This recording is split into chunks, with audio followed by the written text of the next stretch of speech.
Do you know who Rick Ross is? No. Not the rapper. Freeway Ricky Ross. Rick Ross was a coke dealer in the 1980s that didn't know at the time that the United States, they sold coke in the LA ghettos to fund the Contras versus the Sandinistas. And this guy was the guy who was funneling all the coke through. He was making millions of dollars, couldn't read, goes to jail for selling coke for the government. In jail, learns how to read, and then becomes a lawyer, and then retries his own case and gets out. Wow. Yeah. Yo, and we back for another video, and you already know who it is. It's Jhood. Like, comment, subscribe. We accept all donations. The Cash App is in the description. All right, so right now, this is like kind of the spare of the moment. This is, you know, out of the ordinary. I really didn't plan on doing the video right now. I'm really supposed to be asleep, but I'm laying down, I'm YouTubing, you know, and I watching shorts, and Joe Rogan pop up. Shout out to Joe Rogan too, man. You know, we grew up watching him, Fear Factor, and the clip that I play at the beginning of this video popped up, and it's just something that I've been knowing, but I want to spread awareness just in case everybody didn't know. The U.S. government has always participated in drug sales. You know, it can't be hot, it can't be hidden. Freeway Rick was one of them, one of the ponds they used to flood the black communities with drugs. They specifically went to him and told him, look, don't sell this in Beverly Hills. Don't sell this in the white communities. They wanted him to sell these drugs where he was from, to people he knew, for a number of reasons. Because the black community was strong. The black and brown community was strong. And when they introduced that drug to the community, that's what detached us. That's what got us separated.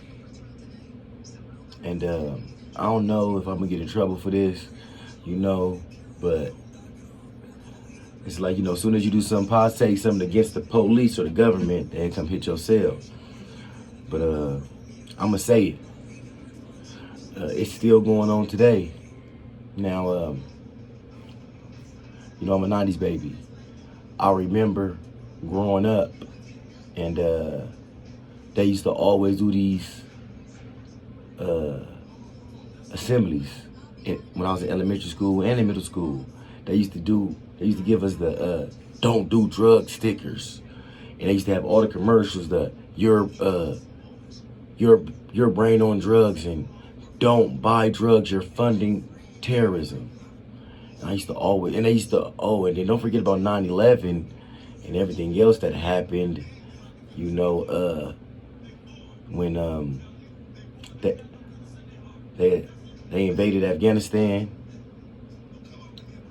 All that, they said they were looking for weapons of mass destruction.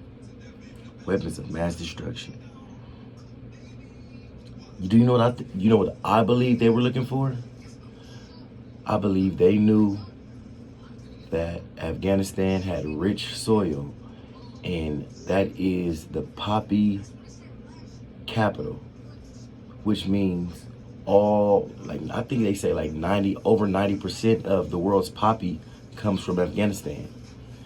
That means they have the purest and the best opioids. Opioids today, you find them in lean, heroin, and all different type of pills, downers, or opioids.